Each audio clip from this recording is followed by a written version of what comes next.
Okay, we're gonna do one last video before I get off to bed and get to go home in the morning. Thank God. It's been forever here at the hotel. Anyways, we're gonna do another Legends because Legends are fun and Legends are bringing old cards and giving them their oomph again. Once again, the Legends cards are they're misfits. They're more lore and flavor than they are uh, how do you say, just mechanically feasible. They're not, they're overpriced. They're not that good. You don't get much for what is on the card itself, but there is a flavor and a lore to these cards that is endearing to the old uh, Magic the Gathering fan. So, without any further ado, we're going to bring on our current card that we're going to be converting from Legends into the Shades of Dominion. We have GOSTA DIRK. He is a 7 converted mana cost, 2 planes, 2 islands, and 3 others. And he actually has a few abilities. He has First Strike, and he has creatures with Island Walk may be blocked as if they did not have this ability. Simply put, he can, and he also enables creatures that have Island Walk to essentially become blockable again. So he is a rather powerful mage. And one of the few actually, shall we say, useful, especially if you're playing old school Magic. So let's flush out his immediate details. We have his power, which first we're going to get his name, GOSTA DIRK. And GOSTA DIRK has a power of 4, a toughness of 4, a converted mana cost of 7, and as always, he is a rare. And keywords, he has First Strike,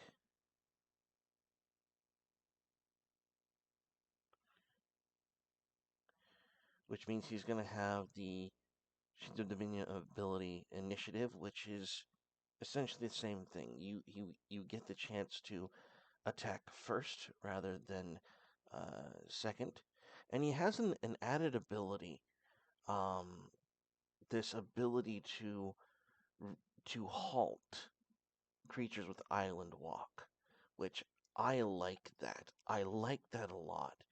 And so we're going to change this in this box here to say, um, because Island Walk in and all the walks, all of the fears, and things of that nature, they're put in a role play uh, paradigm now. So in Shades of Dominion, the ability to be unblockable is known as phasing, um, being able to move in and out of reality, kind of deal. So how are we going to word this? Creatures with Island Walk may be blocked as if they do not have this ability. So,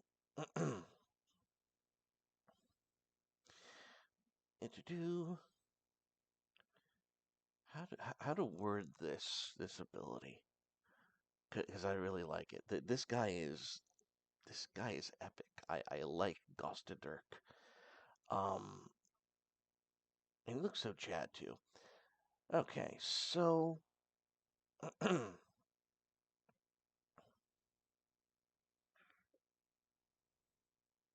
creatures with phasing, because phasing is the keyword that we use to represent being unblockable or having island walk or mountain walk or swamp walk or anything like unto. In the role play, it's called phasing because you're phasing through objects and through combat essentially. Creatures with phasing are unable to do so in combat against GOSTA DIRK. And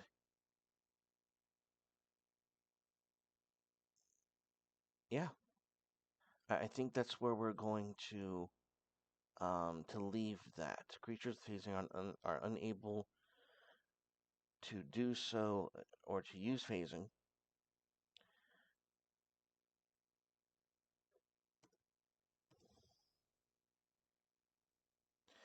And that's very specific enough because it does represent that kind of aesthetic that Gosta Dirk represents, and we'll get into his lore in a little bit. Um, his unarmed, we're just gonna, yeah, athletics, and we're gonna say that he is attacking their endurance. We'll go with that. His weapon is obviously a sword, so we're gonna give him a heavy blade. Heavy blade. That's nice. That's really nice. Okay. Oh, I remember why this is empty because it doesn't matter. Yeah, it doesn't matter which skill because he gets a skill bonus based on his stats over here. So, okay. That makes more sense. That's why I did it that way. All right. Mm. So that's just that's kind of how we do NPCs in Shades of Dominion. Uh, we're not going to stat every single individual thing out. The only reason you would need to know the attack skill is specifically is if you actually threw them in a campaign and you need to choose which attribute you're attacking your players with. But other than that, we just put skill bonus. So back to his lore, which is pretty awesome. I like Gosta Dirk, and his lore is the following. He was the man around which the inhabitants of Kusho gathered in times of crisis. He was a very strong man, but his physical strength was more than matched by his magical abilities. He could, which he could use to summon tidal waves or powerful storms to protect Kusho from invaders. This is one of the old Magic the Gathering cards um, that were based. Once again, the entire Legend set is based on characters that they made at the D&D tabletop that they wanted to turn into cards. So there is lore for these cards based on the campaigns that they played.